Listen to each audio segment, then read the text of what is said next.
gonna give nobody none of my jelly rolls. I wouldn't give you a piece of this cake to save your soul. Come on, man. My mom told me today, before she went away, to be a good boy, she'd bring me a toy. I'm my mama's pride and joy. Now there ain't no use for you to keep on hanging round. I love you, but I've got to let you down. Olá, pessoal, e sejam bem-vindos a mais um episódio do Castalho Podcast, episódio 124. Eu sou Eliezer Rezende, falando de Pouso Alegre, Minas Gerais. E eu sou o Bruno Rocha, falando aqui de Guarulhos, São Paulo. Bom, este mês estamos completando um ano, né? Desde que a gente começou a retomar as atividades aí com o Castalho e também a lançar um episódio toda semana. Então, durante esse tempo todo, foram 51 episódios aí, sem falhar uma única semana. Foi bastante episódio, bastante coisa interessante. A gente trabalhou bastante aí, principalmente na parte de edição e escreveu post e tal, e tá gravando, tá agendando. Mas a gente tá muito feliz, assim, pelo resultado, né? A gente teve até alguns feedbacks aí bacana. Então, infelizmente, ou felizmente, não sei, a gente vai encerrar essa temporada aí, 2017, e a gente volta logo em janeiro, em 2018. A gente já tá aí vendo convidados, né, para poder tá iniciando o quanto antes em 2018. Então, fica aí antenado, siga a gente lá nas redes sociais para saber de novidades. E nesse meio tempo, vai que a gente fica com saudade, quem sabe tem um episódio surpresa, alguma coisa aí. Não tem nada planejado, mas se a gente morrer de saudade igual o Og ficou com saudade e apareceu aí no episódio passado, quem sabe? Então, por isso que a gente sempre fala para vocês estarem seguindo a gente lá nas redes sociais e tá atento aí, porque pode ser algo assim que surge de última hora. E não deixe lá de deixar seu comentário e tal, se você tiver alguma sugestão de convidado para a gente chamar aqui também. Entra lá no nosso site, tem o menu Agenda, só acessar lá, deixar seu comentário, tem o nosso e-mail também lá na página sobre, né, o podcast, tem os nossos contatos também, então fica à vontade de entrar em contato, se quiser só bater papo também, pode mandar um e-mail ou uma mensagem lá para nós. É isso aí, vai ser muito bom fazer umas pequenas férias aí para dar uma descansada e pensar em novas ideias aí para o próximo ano, a gente já começar janeiro com novidade aqui. Então, vou aproveitar para agradecer todo mundo que está enviando e-mail para a gente para falar sobre o podcast. Então, o endereço de e-mail está lá no site também, é castalho.podcast@gmail.com. Então, se você tiver alguma sugestão, dúvida, elogio, qualquer coisa que você quiser mandar para a gente aí, fique à vontade. Ou então, comente lá publicamente no site também, que é uma boa ideia. E só para lembrar, né, se você está acompanhando a gente aqui pelo YouTube ou pelo áudio, depois entra no YouTube e se inscreve no canal. É muito bom se inscrever no canal, porque você recebe a notificação de que a gente está online, né, e aí você nunca perde um episódio, né, uma gravação. Lembrando que nas quartas-feiras a gente faz a gravação, mas segunda-feira de manhã aí, com todo o trabalho aí de edição que o Eliezer tem feito nas últimas semanas, a gente consegue lançar aí o episódio em áudio, com a musiquinha do Castalho, né, que já é tradicional e todo mundo gosta. Inclusive, a gente até recebeu e-mail de gente pedindo o endereço para fazer download da música, né, para você ver como o pessoal gosta bastante do som do Castalho, aí já marcou, né, a memória de quem escuta o nosso podcast. Então, se você quiser fazer download, a gente também tem lá no próprio show notes o link lá para fazer download da música, né, se você quiser ouvir ela inteira depois. É isso aí, bom. Hoje a gente vai falar de um tema muito legal. Constantemente, né, no nosso mundo de arquitetura de software, a gente acaba sendo impactado por novas tendências, né, e aquelas coisas que a gente chama de hype, de buzzwords, né.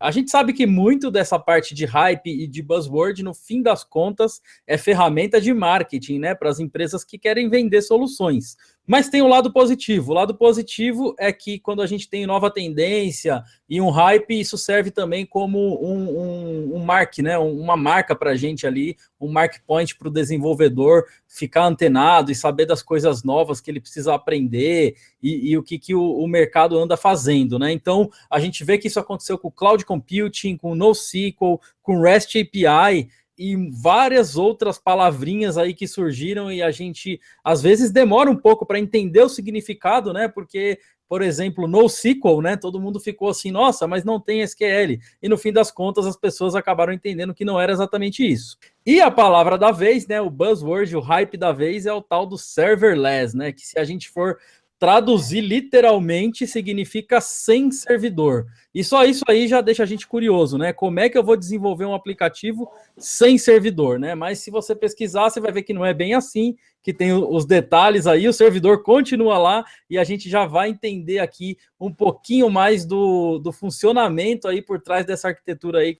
Bom, e para entender, né, o significado dessa nova arquitetura, né, o serverless, a gente trouxe um convidado que tem mais de 7 anos de experiência com desenvolvimento de software, já trabalhou em projetos serverless e é membro ativo e palestrante nos eventos Python em São Paulo. Tem o Grupo AI lá em São Paulo, que sempre tem eventos, então provavelmente ele passou por lá e foi por isso, né, no caso o Bruno entrou em contato e através de uma dessas palestras que a gente resolveu convidar ele para falar sobre serverless aqui com a gente. Então, seja muito bem-vindo, Moacir, ao Castalho Podcast. Obrigado, pessoal. Muito obrigado. Isso aí, se você quiser se apresentar aí brevemente para os nossos ouvintes, né? Diz aí quem é você, de onde você é e o que você tem feito aí. Bom, eu sou Moacir Moda, eu tenho 26 anos, estou indo para 27 e tenho mais ou menos uns 8, 9 anos de experiência. Acho que esses 7 anos vocês devem ter pego no site, algum lugar assim, deve estar desatualizada. Eu trabalho com Python desde o início da minha carreira, desde o D0 praticamente. Tive a feliz coincidência de ter como primeiro chefe o Luciano Ramalho. Então, vocês imaginam como que foi a evangelização para o Python, né? E, cara, venho trabalhando com Python, com Django, trabalhei em algumas empresas, fiquei como freela, trabalhei em outras empresas e estamos aí. Nesse meio tempo, a gente encontrou serverless no meio do caminho, né? E, cara, é uma explosão, assim, na mente, quando você vê de primeira e tal. E aí eu consegui ter uma noçãozinha, acho que eu vou conseguir falar um pouquinho para vocês sobre serverless. Boa, legal. Bom, então já vamos começar já a dar o pontapé aí. Explica pra gente aí, naquela explicação bem for dummies, o que é serverless? Cara, serverless é o seguinte, imagina que a gente tem uma cultura de DevOps hoje muito grande, né, que a gente está tentando cada vez mais unir a infraestrutura com o desenvolvimento, né? Então, a gente tem entrega contínua, a gente tem servidores que sobem automaticamente, um monte de coisa que vai evoluindo para isso. E quem conhece, eu vou falar, vou só fazer um adendo, eu vou falar muito sobre serverless baseado em AWS, que é a minha experiência, né? Eu nunca nem cheguei a abrir o serverless da Azure, do Google Cloud, então eu vou falar muito de AWS. Tem muita coisa de subir servidor automático na AWS, fazer load balance e tal. E aí veio um conceito novo que falou assim, não, então agora é o seguinte, você, desenvolvedor, você não vai precisar mais encostar a mão em servidor. Então o que você vai fazer? Você vai escrever seu código, se você quiser eu te dou aqui no meu console web um editorzinho de texto meio bobinho aqui para você escrever seu código, e a gente vai empacotar e rodar ele. Eu vou dar um endereço, ele vai poder rodar como um ponto HTTP, né, como um endpoint HTTP, vai poder rodar por um comando de um outro lugar, né? Mas assim, basicamente você me dá o seu código, eu empacoto ele, subo aqui no meu servidor, você não vai saber como eu fiz isso, mas você vai conseguir executar seu código sem precisar fazer nenhum tipo de deploy de servidor. Então, esse é o conceito do serverless, entre aspas, né? Porque, na verdade, não é que não existe servidor nenhum, é que para o desenvolvedor acaba não existindo o contato, a interação com o servidor. Então, acho que é mais ou menos isso. Ah, legal. Então, isso aí me faz pensar quais que seriam as vantagens de uma pessoa estar buscando isso. Você já comentou aí o fato da pessoa não ter que lidar, mas em termos de empresas, onde normalmente se tem, né, o time lá de DevOps e tal, quais seriam as vantagens relacionadas a isso? E ou, se em termos de produtividade ou então tempo para o mercado, né, time to market, se teria alguma coisa relacionada com isso ou alguma outra vantagem assim que eu não consegui ter uma visão ainda. Então, a rapidez, o time to market que você falou é muito importante, porque você consegue quebrar vários pontos, digamos assim, vários steps para você publicar uma aplicação, um microserviço que seja. Você tem a questão também da produtividade também acaba entrando nesse time to market, né? Você acaba publicando muito mais rápido. Você tem a questão do custo também. Então, imagina, por exemplo, você num servidor, você paga uma relação ali entre capacidade do servidor versus o tempo que ele está no ar. Quando a gente está falando de serverless, você paga por requisição. Então, você imagina que você tem uma API, vou dar um exemplo hipotético aqui. Você tem uma API de tratamento de imagem, por exemplo, e ela é chamada 20 vezes num mês, por exemplo. Você vai ter que deixar um servidor relativamente parrudo para poder mexer com essa API, se a gente comparar com um servidor que tenha que servir arquivo estático, por exemplo, e para ter 20 requisições no mês. Então, o seu custo vai ser muito mais alto. Quando a gente está falando de pagar por request, você consegue configurar na Lambda, né, no caso da AWS, uma capacidade de processamento um pouco maior para essa Lambda, e você vai pagar simplesmente pelas 40 requisições que você teve no mês, que vai ser um valor ridículo. Acho que deve ficar na casa dos 5 centavos no mês, digamos assim. Então, acho que as 3 vantagens são essas, né? A produtividade, a rapidez e a questão de você não pagar mais por servidor e pagar por requisição. Acho que fica muito mais transparente para você. Tipo assim, meu site está tendo muito acesso, significa que eu estou tendo um faturamento maior, na maioria das vezes, né? Então eu vou pagar mais, justifica esse pagamento maior. E a desvantagem, cara, acho que tem 2 vantagens assim que são bem chatinhas. A primeira, esse lance obscuro, né? Tipo essa caixa preta. Então o que está acontecendo? Não sei, eu não tenho controle, não consigo tunar nada. Isso para 80% dos casos não muda nada, mas para 20% dos casos você acaba às vezes precisando de fazer alguma coisinha. E a organização, cara, porque para isso virar uma salada, e eu já passei por isso, 2 minutinhos, virou uma salada, e aí você tá perdido, e aí você mexe na lambda A, que quebrou a lambda B, que quebrou a lambda C. Então, cara, para você ter um desenvolvimento saudável baseado em serverless, você tem que ter um time muito bem integrado, muito bem fluido, uma documentação muito, muito boa, muito completa, porque senão, cara, fica difícil. Eu já passei por isso e é difícil. Legal. Bom, antes de eu passar para a minha próxima pergunta aqui, deixa eu só fazer um review aqui na minha cabeça, e aí você me corrige se eu estiver errado. Certo. Principalmente para os nossos ouvintes aqui.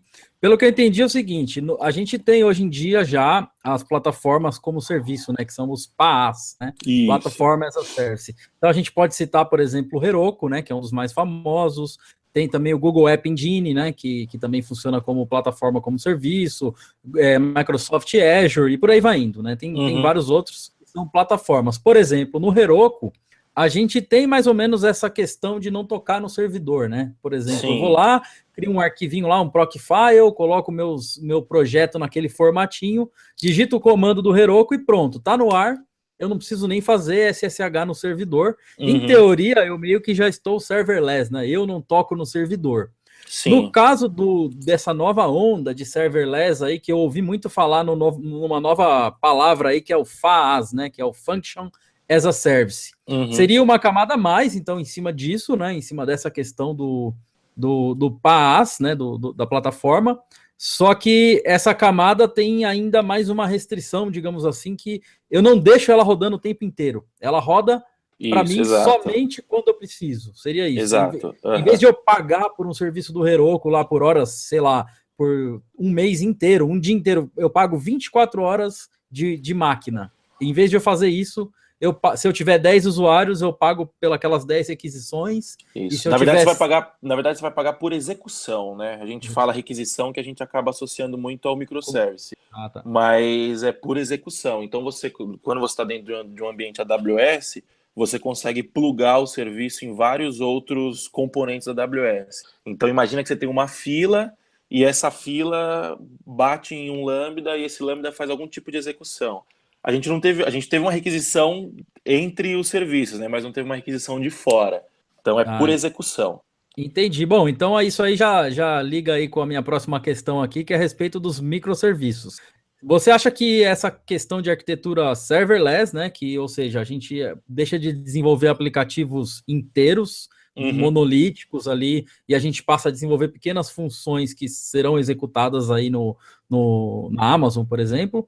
Isso serve só para microserviço, ou seja, eu tenho um projeto e digamos que eu tenho um formulário que a hora que o usuário envia uma foto, né, usando o exemplo que você deu, essa foto passa por um processamento, crop, filtro, e eu tenho só esse pedaço do processamento como serverless, ou você acha que isso serve para aplicações inteiras? Imagina que eu tenho um portal lá, um site inteiro, e eu vou fazer ele todo serverless ou não? O ideal é que eu faça ele normal, né? Um site lá, um portal normal, e eu tenha só os pequenos serviços como serverless. Qual que é o mais indicado?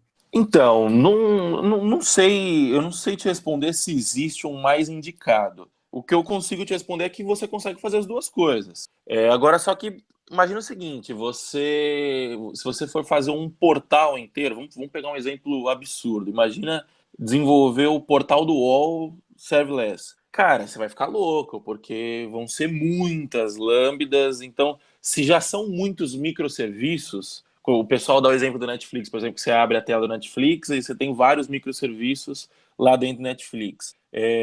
Você imagina um portal de notícias, imagina isso que são microserviços, já são muitos. Quando você desce um nível abaixo, você está indo para funções. Dentro desses microserviços, você tem várias funções dentro de cada microserviço. Então, assim, você tem que ter o bom senso, né, de saber o que você vai fazer. Você tem formas de melhorar essa questão de você ficar louco com muita coisa, que são utilizando frameworks, acho que a gente vai falar disso mais para frente, né? Mas sozinho, assim, se você for fazer na mão, você tem que ser meio guerreiro para conseguir fazer tudo como serverless. Mas você pode usar com coisas simples. Eu acho que um exemplo que o serverless é muito útil e te dá muita agilidade é para você fazer processamento assíncrono. Então, esse caso que você falou, vamos supor que você está fazendo um cadastro, o primeiro item do cadastro é você fazer o upload de uma foto. Enquanto você vai terminando de preencher esses outros boxes do cadastro, você já tá tendo um servidor trabalhando em paralelo, fazendo crop, melhorando essa foto, fazendo processamento nessa foto, e com isso você acaba ganhando tempo, acaba ganhando máquina. E qual que é a diferença disso para um microserviço que você subiu num EC2, por exemplo, numa máquina convencional, que você paga por hora? É que você está pagando pela requisição e você não está dando manutenção nisso. Então, tipo assim, se você tiver intenção de mudar para o serverless, primeiro, você tem que ter um propósito, tem que ter um contexto, e segundo, você pode ir começando a mudar por essas coisinhas pequenas que a gente pode ir substituindo, né? Muito bom. Isso me lembrou uma coisa que eu poderia, por exemplo, ter um site estático, né? Daqueles que a gente hospeda com Pelican ou qualquer coisa assim. E aí um formulário eu processar através de um Lambda. O cara faz uma requisição, eu mando para uma API lá do Lambda.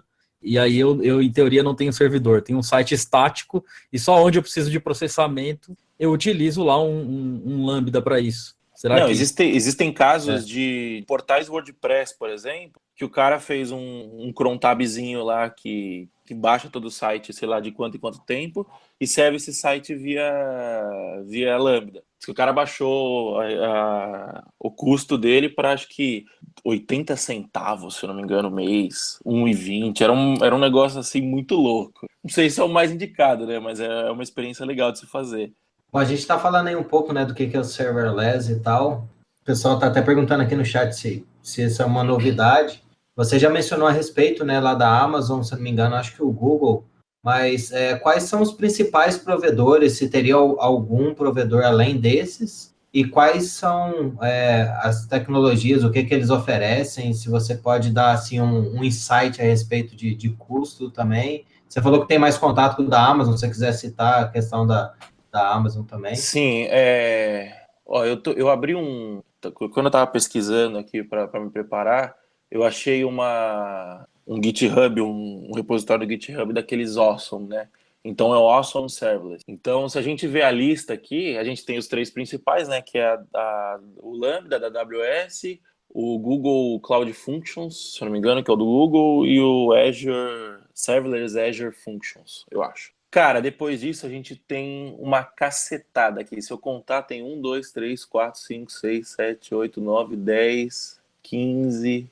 Tem por baixo aqui 20. Então são 20 serviços. Só que aquele negócio, né? Você tem que ver o que é mais prático. O custo financeiro é muito importante, o custo de praticidade também é muito importante. Então, se você tem a sua infra na Azure, você vai acabar usando o Serverless Azure Function. Se você tem a sua infra no Google Cloud, você vai usar o Google Cloud Functions. Se você tem a sua infra na AWS, você vai usar a AWS Lambda. Em questão de custo, eu vou dar um review para vocês do AWS Lambda.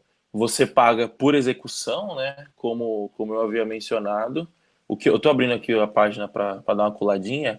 O que eu lembro é que o Free Tier da AWS são 3 milhões de execuções. Então, vocês imaginam o custo, né?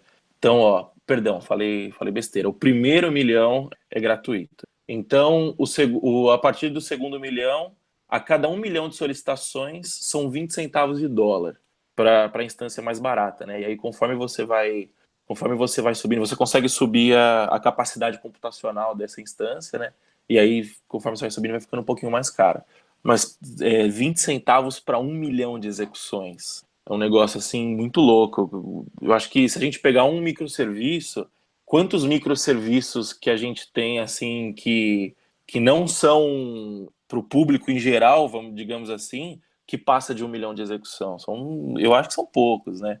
Então, se você pensar no custo, é um custo muito, muito, muito vantajoso. E isso me trouxe uma outra questão aqui. A gente já falou um pouco das desvantagens, né? Você mencionou ali.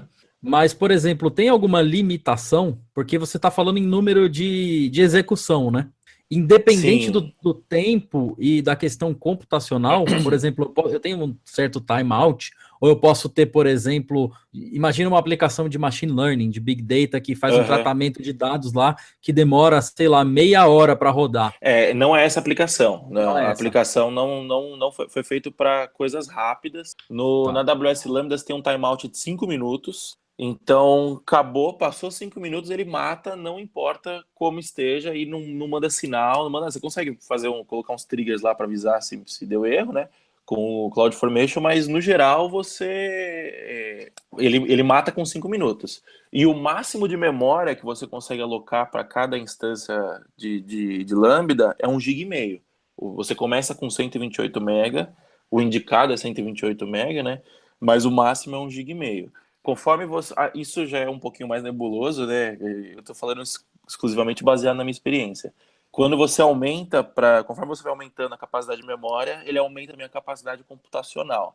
Porque a gente já fez testes de executar processos de tratamento de imagem com 128 MB e com 1,5 GB, e com 1,5 GB foi muito mais rápido e a memória acaba não influenciando tanto quanto o computacional, né? Mas não foi feito para isso. Ele foi feito para coisa rápida, jogo rápido.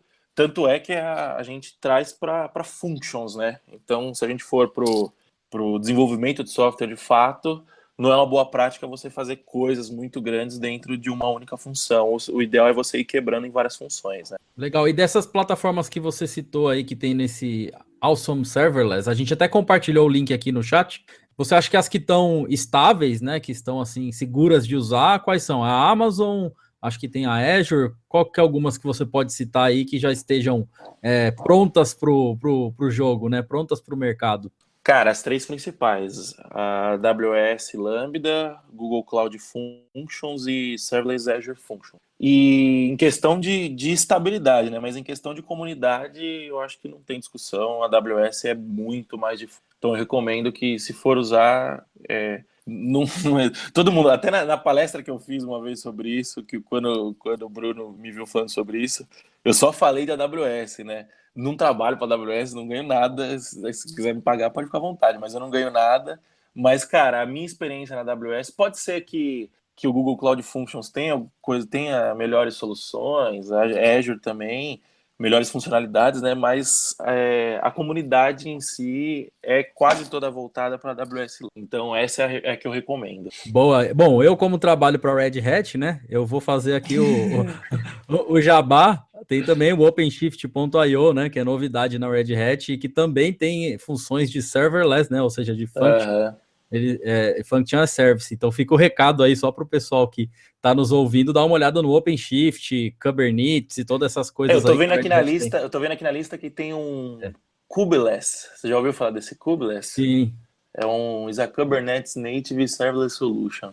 A gente tem algumas coisas para testar aí, né? Eu tô falando aqui, eu não tenho conhecimento de outras plataformas, né? Então eu tô falando do que eu conheço. Mas é questão de olhar, brincar, fazer uns toy projects aí para ver qual é que é. Bom, à medida que a gente foi falando aqui, o pessoal no chat já ficou animado, né? Então eu separei 2 perguntas aqui. Uma delas foi do Elton Vaz. Ele perguntou se isso ainda está assim, em fase que o pessoal ainda está descobrindo o que é, se é um conceito a ser provado, ou se já é algo que está sólido no mercado, já tem aí pessoas ou empresas, né, importantes utilizando. E aí, para aproveitar que tem uma outra pergunta aqui que eu acho que deve ser curta também, o Thiago Albuquerque, ele perguntou se o Lambda, né, que eu acho que é o serviço lá da AWS, seria apenas para microserviços. Tá, a primeira pergunta é sobre se é uma prova de conceito, né?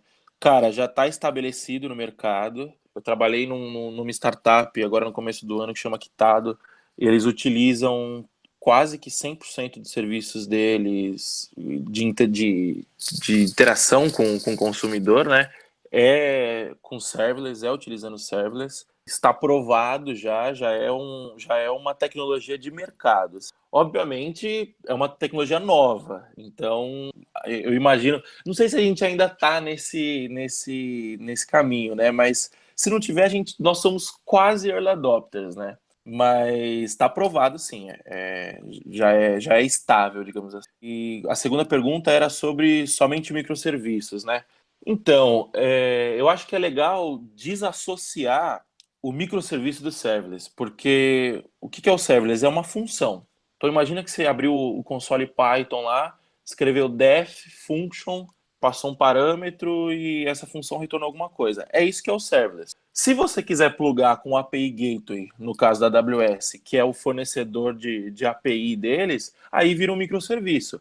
Mas se você quiser plugar, por exemplo, no SQS, que é o gerenciador de filas da AWS, você consegue plugar ele e aí não vai ser um microserviço, vai ser uma conversa. Para quem tem conhecimento do Celery no Python, quando a gente cria o Celery, a gente vai criando funções para conversar com o Celery. É mais ou menos isso, você vai criar uma função para conversar com um provedor de dados, digamos assim. Então você vai ter um input, um tratamento desse input e um output, ou não tem um output, mas é basicamente isso. Então, partindo desse princípio, pode ser qualquer coisa. Se você quiser fazer, por exemplo, não sei se dá, né? Tô falando hipoteticamente. Se você quiser fazer alguma coisa com machine learning, com serverless, você consegue. Imagino que deva conseguir. Baseado no conceito de programação, né? Mas teria que rodar em menos de 5 minutos por conta dos timeouts, né? Exato, entendeu? Então aí não é o mais indicado. Mas a gente consegue fazer. Então, é legal desassociar. É utilizado em grande escala, é utilizado para microserviços, né? Mas é legal desassociar e encarar assim, muito mais como funções assíncronas. Legal. Olha só, o Demis Cota fez uma pergunta para a gente aqui no chat agora, perguntando o seguinte: nesse mundo de tantas linguagens de programação, qual é a que se destaca no ambiente serverless? Isso já liga para a próxima pergunta que eu tinha aqui, né? Que eu ia perguntar para você quais são os principais frameworks e linguagens, né? Então vamos dar aqui um overview de linguagens. Eu imagino que Python esteja nessa lista aí disparadamente. Sim. Mas quais são as outras? E cita algumas tecnologias, frameworks, ferramentas aí. Então, de cabeça que eu lembro, de novo falando só da Lambda, da AWS, era Python, Java, C# ou C++, não me lembro, Node.js e eu acho que Go, não lembro. Mas são basicamente as linguagens mais utilizadas no mercado, né? Eu sempre usei com Python, sempre rodou muito bem. Assim, obviamente, se a gente for comparar milissegundos, eu lembro que a gente até chegou a fazer um teste uma vez no escritório. Quem se deu o melhor, por incrível que pareça, foi o Java. Mas, cara, quem tá pensando nisso, acho que acaba já se desvencilhando dos milissegundos, né?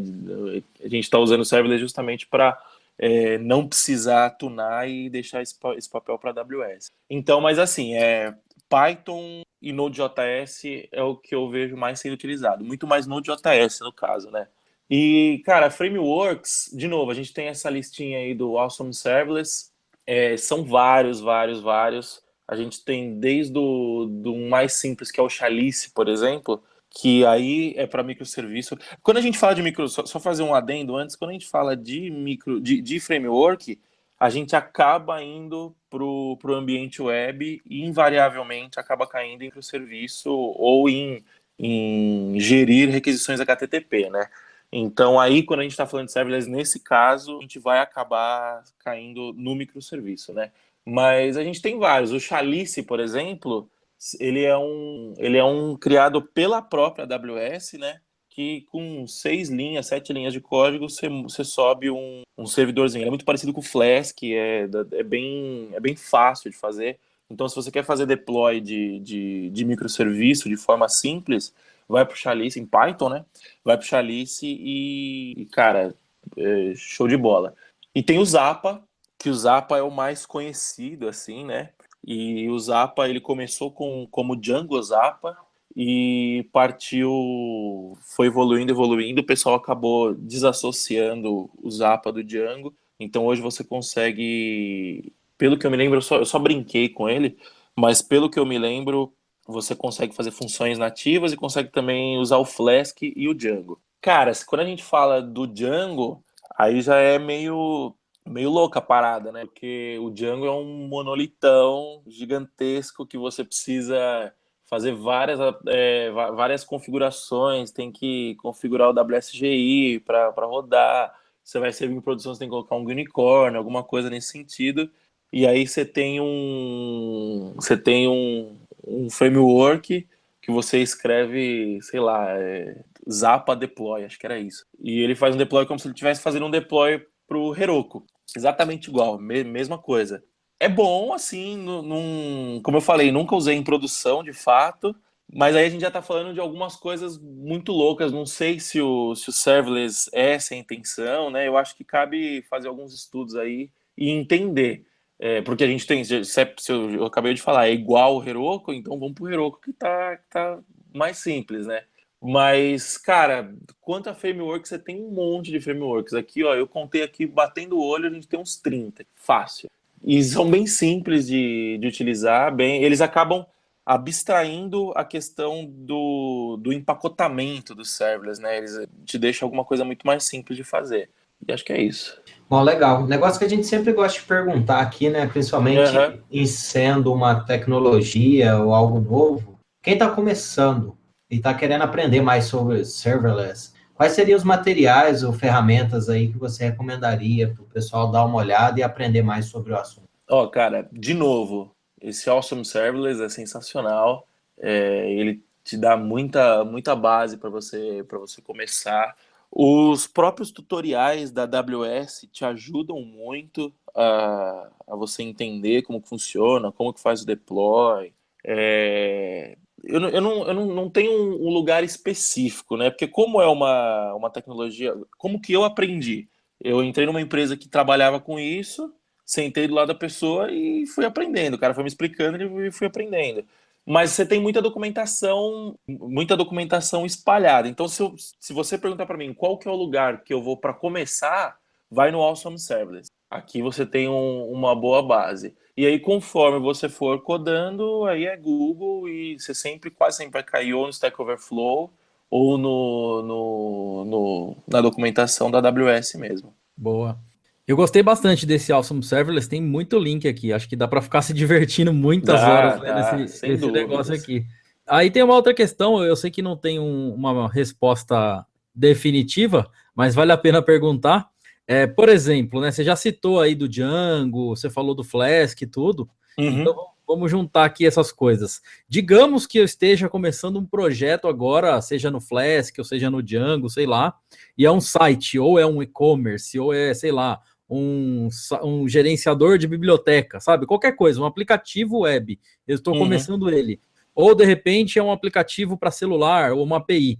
Como é que eu faço? Tem alguma coisa que me ajuda a decidir se o serverless é ou não uma boa opção para mim? Ou eu vou perceber isso só depois, quando começar a impactar no meu bolso ou na minha performance? O que você indicaria? Quem está começando um projeto já começa a pensar em serverless ou deixa para lá e a hora que você sentir que precisa, você vai acabar indo naturalmente? O que você pensa a respeito? Então, essa transição de ir naturalmente não é tão naturalmente assim, né? É bem... A gente está falando de duas arquiteturas. Se a gente está saindo de uma arquitetura de servidor para uma arquitetura serverless, são arquiteturas totalmente diferentes. Você vai ter que, invariavelmente, reescrever, sei lá, 90% do seu projeto. Eu acho o seguinte, o que você está começando a fazer? Você começou um projeto em Django? Não recomendo, não acho que seja legal. A gente já tem muita solução boa baseada em servidor, né? Você vai acabar só indo pelo hype. É aquele negócio, não é bala de prata, né? Então a gente não pode usar para tudo. Mas se você está num projeto, por exemplo, que você vai ter um back-end com microserviços, né? E aí, independente da linguagem que você vai usar, e você vai ter uma SPA, por exemplo, gerenciando o seu projeto, né? Gerenciando boa parte da lógica, vai estar no front. O serverless é uma boa opção. Por quê? Porque a gente sobe o back-end, que vai ser responsável por coisas mais de back-end mesmo, por conexão com banco de dados, esse tipo de coisa. Algumas regras de negócio mais sensíveis têm que ficar na parte de trás. A gente faz isso no serverless, conecta com a API Gateway, né? E a gente bota a grande parte da regra de negócio, a gente acaba colocando na SPA. Então, nesse caso, é interessante. Por quê? Porque eu estou colocando um cenário aqui que, aparentemente, o maior esforço vai ser para o front do que para o back. Então, já que a gente quer dedicar o nosso esforço ao front, a gente ignora a parte de fazer deploy, ignora a parte de dar manutenção, de fazer trabalho de infraestrutura no servidor e se preocupa com o que a gente precisa se preocupar de fato, que é o front-end. Então, nesse caso, eu acho interessante. Mas quando a gente está falando de um MVPzinho em Django, por exemplo, cara, vai pro Heroku. Você não quer ter trabalho com servidor? Vai pro Heroku, entendeu? Que aí já resolve o seu problema. A gente está falando aí, né, dos serviços, os PaaS, os FaaS, ou os AAS em geral, né? E um dos problemas, né, é a questão do vendor lock-in. Então, às vezes você está desenvolvendo uma coisa para um desses serviços, acaba que você fica meio preso, né, à plataforma que eles oferecem. Até o Elton Vaz mencionou aqui no chat, né, a questão da Amazon, que os serviços deles são baseados, né, em serverless. Então, tem lá o Lambda, SQS, SNS, S3, DynamoDB, Kinesis, API Gateway, Cognito e vários outros, né? Então, a sopa de letrinhas da Amazon. Então, a pergunta é, já existe algum framework que abstrai isso? Ou, sim, no caso, se seria um problema ficar preso a uma plataforma específica ou não? Qual foi a sua experiência com relação a isso? Então, todos os frameworks que eu lidei até hoje abstraem pelo menos, assim, tirando o Chalice, que é da AWS, né, que foi feito pela AWS, o Zappa, por exemplo, abstrai isso. Tem um framework que chama Serverless, que também abstrai isso. Então, eles abstraem. Só que abstrai até a página 2, né, porque se você está falando que você está subindo um microserviço que vai conversar com um banco somente, beleza. Ou vai conversar com o banco, com o Redis, com esse tipo de coisa, a gente ainda consegue conversar sem precisar estar na mesma infra, né? Mas quando a gente está falando de AWS, isso é o bom da AWS e isso é o ruim da AWS também, né? Que quando você começa a integrar os serviços dela, você vê que tudo funciona muito bem integrado, né? Então, o que você vai fazer? Você vai ter um trabalho isso quando a gente não tem problema de budget, né? Porque a AWS é meio cara. Mas o que você vai fazer? Você vai subir um servidor para gerenciar o Celery ou você vai usar a fila da AWS que está pronta lá? Você vai usar a fila da AWS. E aí você consegue conversar diretamente entre a fila e o Lambda. E nesse caso, você vai acabar nem utilizando o framework, né? A minha experiência com o framework, o que eu entendo do framework é que ele sempre ajuda você a subir serviços que vão servir HTTP. Fazer HTTP request e HTTP response. E quando a gente sai dessa, que eu falei no começo, que a gente entender como uma função, de fato, um function as a service, você acaba não precisando desse framework e aí você vai estar preso na plataforma que você está utilizando, né? Então, assim, você tem que ter um pensamento assim, de arquitetura, ter um entendimento, tentar esclarecer todas essas dúvidas antes de começar, para não correr o risco de chegar um momento que você poderia estar gastando, sei lá, $5.000 fora da AWS, você está gastando 20 dentro da AWS, entendeu? Eu acho que tem que se pensar com calma, porque isso é um problema que existe. Eu acho que a gente fica com aquela tentação da facilidade, né, da AWS. Sim. Você sempre tem o S3 ali, muito fácil e tal, e aí você fala, para que eu vou me preocupar em colocar uma camada aqui, né, para eu abstrair, de repente, a qualquer momento, eu poder mudar para um outro serviço de storage ou algo assim. Uhum. E aí, no fim das contas, chega uma hora que cresce o seu projeto e você se torna escravo da AWS. Eu já passei por isso em um projeto, e usando o DynamoDB, e chegou uma hora que a gente viu que tudo estava em torno do DynamoDB, e ninguém mais tem o DynamoDB, e nem similar, só a Amazon, né? Ou seja, você desenvolveu para a Amazon e ela conseguiu te agarrar direitinho. Então é realmente uma coisa para ficar esperto, né? Porque a hora que o projeto cresce, vai acontecer. Eu tenho uma outra pergunta, né, aqui, que eu acho que é importante não esquecer dela, até porque recentemente a gente teve muitos problemas aí na internet em geral, né? Muitas brechas de segurança, nem os nossos roteadores Wi-Fi não estão mais seguros, né? Que a gente achava que estavam. Então eu quero saber de você, como que funciona a parte de segurança aí no serverless? A gente tem que se preocupar mais ou menos com segurança? Eu acho que a preocupação é igual a uma preocupação de um servidor normal. Então, se a gente está dentro da AWS, você vai colocar ele dentro do VPC, vai ter algumas questões assim mais técnicas, né, para você conseguir blindar o acesso ao serverless. Mas é difícil falar dessa parte de segurança porque funciona assim: você tem um acesso, é uma caixa preta, assim, a partir do momento que você fez o deploy, você fechou o negócio e mandou para lá. Então você não tem como acessar aqui. Eu sou um cara, eu sei o básico, eu sei o tanto que um desenvolvedor deve saber sobre segurança, então é isso que eu sei. Eu imagino isso, eu vejo isso como um lado bom, pensando pela segurança, porque se você está fazendo o deploy de um servidor, você tem o SSH lá que você consegue acessar, você consegue, pela questão da HTTP, você consegue fazer alguma injeção, alguma coisa, mas aí não é esse tipo de segurança, não é uma segurança do serverless em si, né? Mas é uma segurança muito mais pensando em projeto. Então, eu acho assim, a segurança que você tem que ter é uma segurança pensando em projeto e nada muito específico para o serverless. Eu vou só citar aqui, antes de passar para a próxima pergunta do Eliezer aí. Eu sei que a próxima pergunta é bem interessante, que é bem de encontro com o que a gente trabalha no dia a dia, então a gente está curioso com ela. Mas antes disso, só citando a segurança, eu me lembro de um caso recentemente, eu vou até colar no chat aqui um link que eu acho interessante, que é um site chamado pythonfiddle.com. Eu não sei se vocês já ouviram falar desse site, mas é parecido com aquele site JS Fiddle. Eu não sei como pronuncia essa palavra aí, porque eu não tenho o inglês tão bom quanto o do Og, né? Se o Og tivesse aqui, ele já iria me corrigir e falar com aquele inglês invejável dele. Mas esses sites que você coloca código e clica num botãozinho Run, e ele executa o código para você e te dá uma resposta no navegador, né? Para você testar snippets e tudo mais. Eu me lembro que esse site aí específico que eu colei o link, logo que eles lançaram, eles anunciaram no Reddit, né?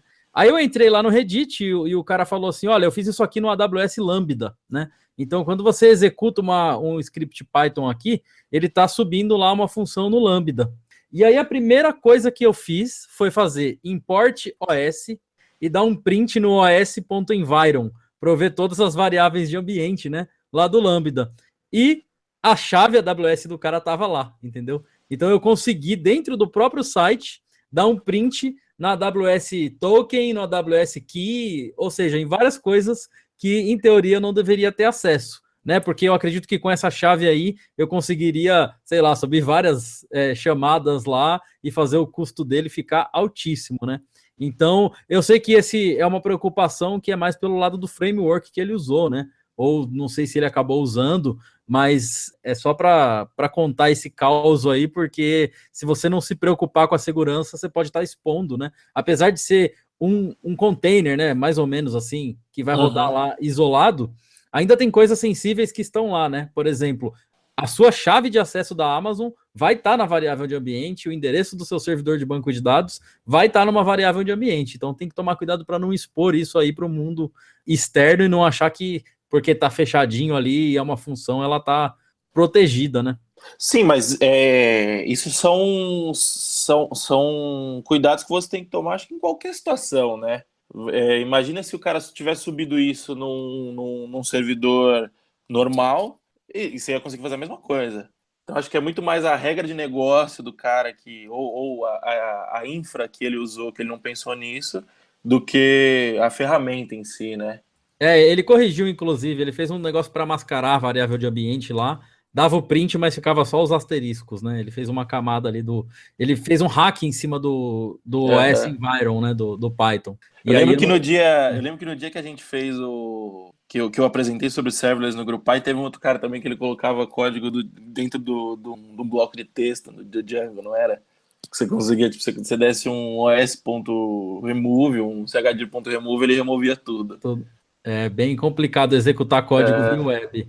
Sim. É complexo.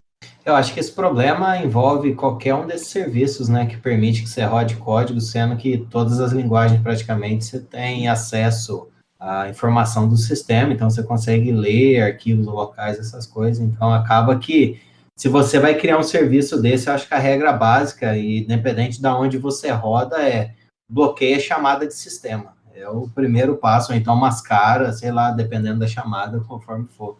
Ainda mais você vai deixar aberto, né, o público, o pessoal tem cada ideia que para a gente conseguir imaginar a mesma coisa aí, vai muito tempo, ou talvez a gente nunca consiga. Bom, já que a gente está falando aí de teste, né, e como o Bruno mencionou, tanto eu, ele e o Og, a gente trabalha com qualidade na Red Hat, e aí me traz a seguinte dúvida, que como é que funciona o processo de debug, principalmente o processo de testes de uma aplicação, né, serverless, se é que posso chamar de uma aplicação serverless, ou então de um conjunto de funções serverless. Como é que faria para você testar esse local? Existe uma forma de você criar, por exemplo, teste automatizado para validar, se o teste funciona uma vez que foi para o ar, como é que seria esse processo aí?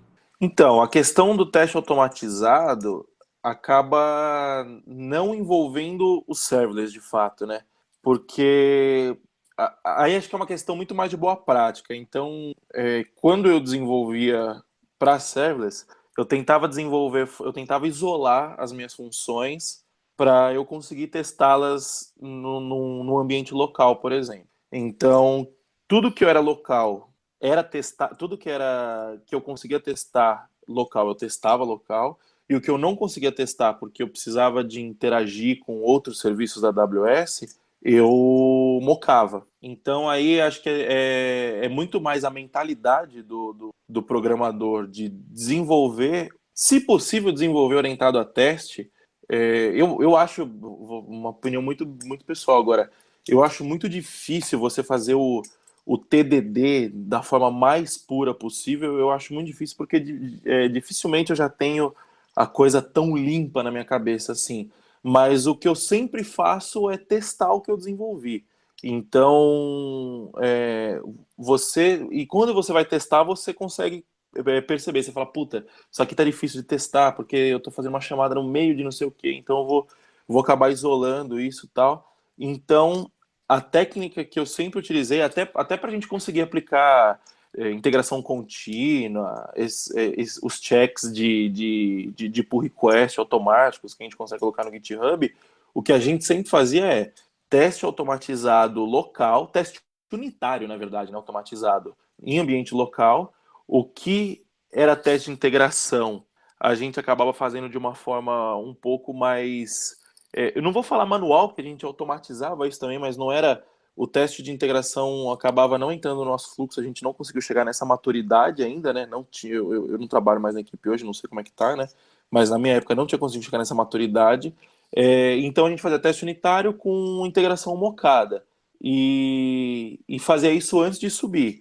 Então, por exemplo, quando a gente tinha um processo de integração contínua, eu fazia da forma mais simples possível, que era um Circle CI integrado com o GitHub, com o pull request do GitHub, e eu tinha um makefile dentro do projeto. Esse makefile ele ia rodando os testes, py.test com as variáveis, e era assim que funciona. Passou, rodou tudo direitinho, aí a gente ativava o CloudFormation, que fazia o deploy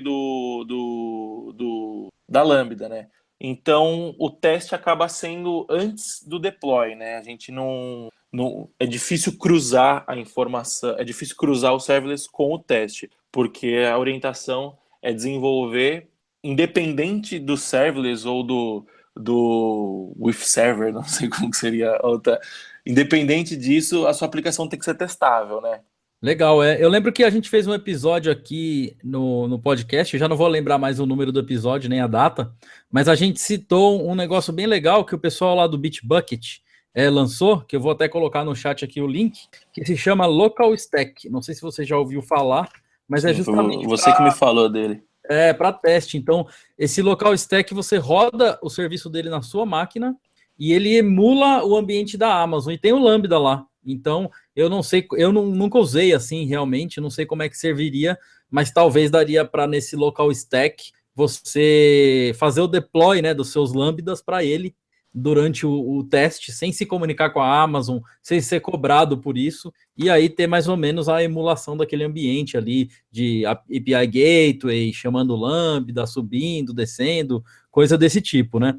E eu sei que também o pessoal de JavaScript, né, de Node, tem esse outro negócio chamado Lambda Local, que é do NPM lá também, aquele esqueminha básico do Node lá, você dá um install, e aí você roda ele, só que se eu não me engano, esse Lambda local, ele só serve para funções escritas em JavaScript. Já esse local stack do Bitbucket, ele é feito para, tipo, ele emula realmente lá na Amazon e você escolhe o back-end, né? Você coloca lá, sei lá, se eu quero fazer Lambda com Python, eu subo o back-end de Python. Se eu quero fazer Lambda com C#, eu subo um kernel lá de C#, mais ou menos como o IPython Notebook faz, né? Você tem os kernels e ele conecta. Não usei ainda, então se alguém que está ouvindo aí o podcast quiser brincar com isso daí, testar e depois mandar para a gente nesse episódio um comentário, né, lá no YouTube ou no site, vai ser bem-vindo, né, para enriquecer aqui o conteúdo e a gente ter uma ideia aí, porque eu realmente nunca testei e talvez funcione, né? Mas é bem legal isso que você falou, eu concordo com você, Moacir, no que você falou aí, de fazer as funções serem funções puras, né? Quanto mais pura possível, melhor, né? Se você puder rodar ela sem o Lambda, ela tem que retornar para você o que você precisa, e se você mandar para o Lambda, ela tem que funcionar, ou seja, ela não pode ser uma função presa ao ambiente do Lambda, e aí você consegue testar de várias formas. Achei bem legal isso daí. Bom, a gente está chegando aqui no final, né, da nossa pauta de hoje, a gente procura deixar os episódios com 1 hora de duração, né, porque quem escuta podcast vai ouvir aí no trânsito, na academia, e 1 hora a gente sabe que é o tempo aí ideal, né, do pessoal ouvir. Se a gente fosse continuar, teria mais um monte de pergunta aqui sobre serverless, mas quem sabe aí em 2018 a gente não faz um outro episódio aí, e aí a gente pode falar de algum framework específico, se você topar falar sobre o Zapa ou sobre a AWS, a gente entra de novo aí nesse assunto, e aí o pessoal que está ouvindo a gente vai ter mais perguntas para a gente incluir aí. Então, como já é de costume aqui no Castalho, né? Às vezes a gente pega o convidado de surpresa, a gente vai fazer aqui o top 5 no final, que é saindo totalmente aqui do tema de tecnologia. A gente vai querer saber de você, Moacir. Fala pra gente aí o que você gosta. A gente vai começar falando de filme. Não precisa ser 5, mas cita pra gente aí 5, até 5 filmes, séries, desenhos animados, qualquer coisa aí que você goste. Tá. Recomendo. Poderoso Chefão 1, 2 e 3 conta como 3 ou não? Só 1, né? Não. Cara, o Poderoso Chefão é tão bom que quando a pessoa fala entra, Poderoso né? Chefão, eu já falo assim, meu, acabou. Não precisa falar mais nada, só o Poderoso Chefão. Já ganhou tudo que tiver Al Pacino é muito bom. Deixa eu ver. Tem muito filme do Tem muito filme do Brad Pitt que é muito bom também. Tem muito filme do Leonardo DiCaprio que é muito bom. Tirando, se você vai mais pro não tão hype, né? Titanic do Leonardo DiCaprio. Você pega e tem filme muito bom. Eu gosto de filme de máfia bastante. Eu gosto de filme de loucura também. Então, ó, Poderoso Chefão, Scarface é sensacional também. Um filme que eu tinha assistido há muito tempo atrás, eu assisti de novo, que eu gosto muito, é a série do 11 Homens e um Segredo. Tudo que tem envolvido jogo, drogas e ilegalidade, eu acho que é legal. Bacana. Uma coisa também que a gente gosta de perguntar aqui é a respeito de música, né? Ou pode ser qualquer coisa relacionada aí que você costuma ouvir, podcast. E lembrando que se você sugerir uma música em específico, né? Até recomendo que você sugira. A gente tem uma playlist lá no Spotify. Então tem vários tipos de música, ou seja, cada convidado que passa por aqui, a gente deixa a marca registrada deles lá. Então, provavelmente após a sua indicação de música, nós vamos adicionar a sua também. Então, conta aí pra gente o que você gosta de ouvir aí, seja quando você está criando uma aplicação serverless ou quando você está, sei lá, jogando, caminhando, algum tipo de hobby que você tem. Cara, meu gosto musical é complicado. Não vou. Eu não sigo o padrão de programadores. Eu gosto muito de axé, por exemplo. Sou muito micareteiro e ninguém gosta disso. Então, não sei se é parâmetro. Mas, cara, eu ando ouvindo ultimamente muito anos 80, muito New Wave. Eu gosto muito. Gosto muito de samba também.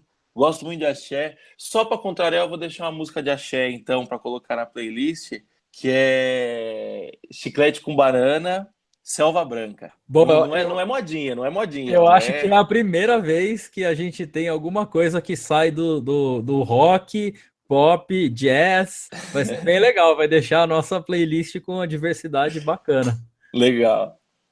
Bacana. Bom, e por falar em chiclete com banana, eu não vou deixar de citar que eu tô olhando para sua prateleira ali em cima e aquilo ali é uma garrafa de cachaça de banana, não é não? Ou eu tô enganado? Olha, eu tenho a minha aqui também que eu trouxe lá de BH, mas a minha já tá aberta. Ó. Essa aí é muito boa, Nobre Minas. A minha mesma não abri ainda, não tive a oportunidade de abrir ainda. Ela é boa? É muito boa. Aqui eu tomo ela gelada, né? Eu acho, mas ela é boa aqui, sem gelo também. Gostei bastante. Eu quero voltar lá em BH só para comprar mais, né? Assim que acabar a minha garrafa. Vou experimentar esse fim de semana, então. Muito bom. Legal. Bom, se o Og tivesse aqui, a parte dele do top 5 é falar de livro, né? Já que ele é o devorador de livros aqui do Castalho. Então, fala pra gente aí até 5. Pode ser quantos você quiser. Pode ser livro técnico, pode ser gibi, pode ser qualquer coisa que você leia. Pelo menos aí uma indicação aí de leitura. Cara, eu não tenho costume de ler muito livro técnico, mas eu leio bastante. Eu acabei de ler um livro, eu gosto muito de ler biografia, eu acabei de ler a biografia do Arnold Schwarzenegger, muito boa, quer ver? Cadê? Isso aqui, ó. Como que é o nome? A Inacreditável História da Minha Vida. Eu não lembro qual que é o nome em Total Recall, que chama em inglês. Esse livro é muito bom. Eu gosto de ler muito livro de negócio. Pai Rico, Pai Pobre, em questão financeira, cara, é um divisor de águas. Eu recomendo. Vou até fazer um jabazinho aqui. Eu tô fazendo com o curso do Henrique, né? O Welcome to the Jungle. E ele foca muito nessa questão de autonomia. E, cara, quando a gente fala de autonomia, tem tudo a ver com finanças, com números. Para você ser autônomo, você tem que entender como que funciona o dinheiro, né? Como que funciona a gestão financeira mais simples possível, e o Pai Rico, Pai Pobre é muito bom para isso. Deixa eu ver uma outra biografia. A biografia do Abílio Diniz é legal. Tem um livro, para quem gosta esse livro aqui é muito bom, chama Tudo ou Nada. É a biografia do Eike Batista, mas é uma biografia não autorizada.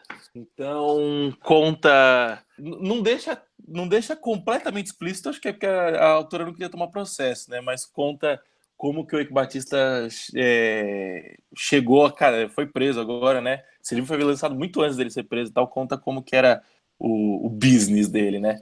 Então, cara, meu foco de livro é isso. Acho que esses 3 já são bons livros para render aí um papinho.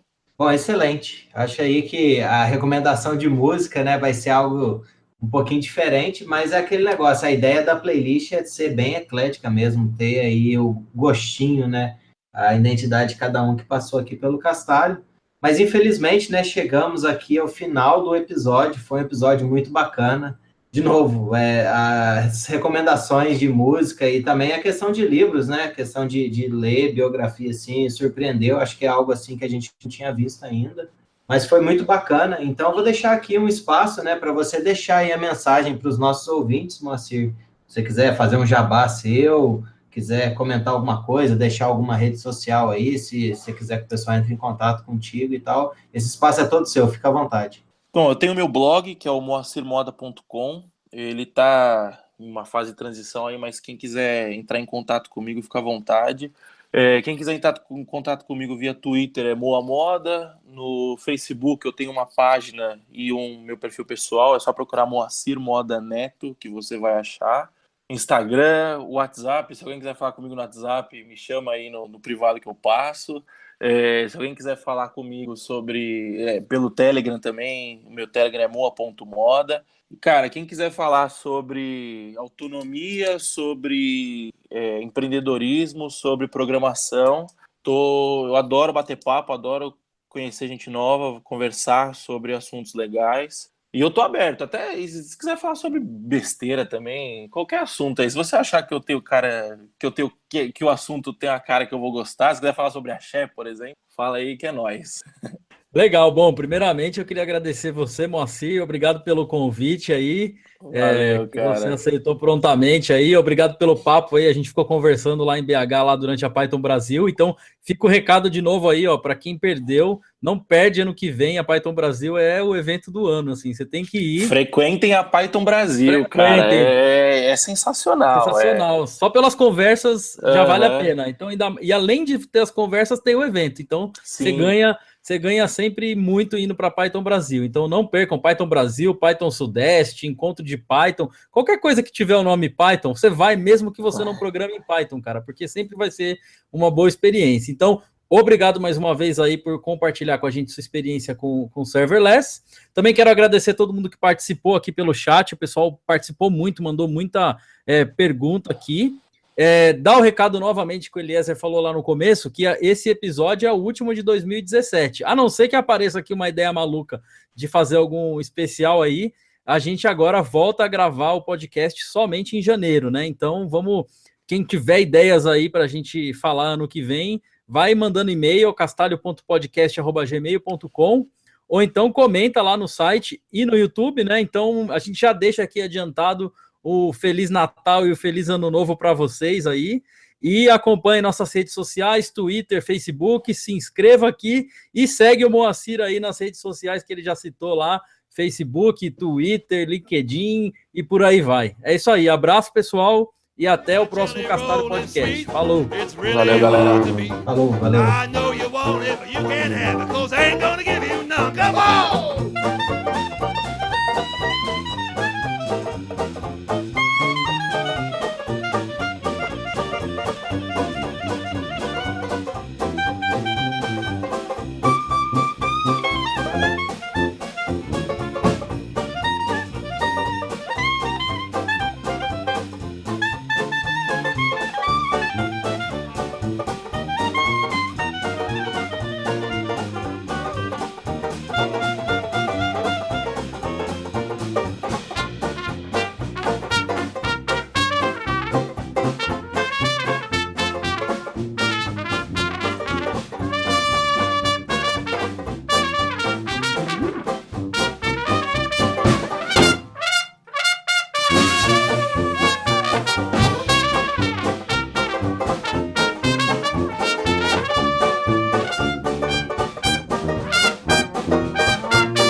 give nobody none of my jelly roll. I wouldn't give you a piece of this cake to save your soul. My mom told me today, before she went away, to be a good boy, she'd bring me a toy. I'm my mama's red hot boy. Now there ain't no use for you to keep on hanging round. I love you, but I've got to let you down. Oh, Lord, your jelly roll is fine, but it ain't as good as mine. I know you want it, but you can't have it, 'cause I ain't gonna give you none.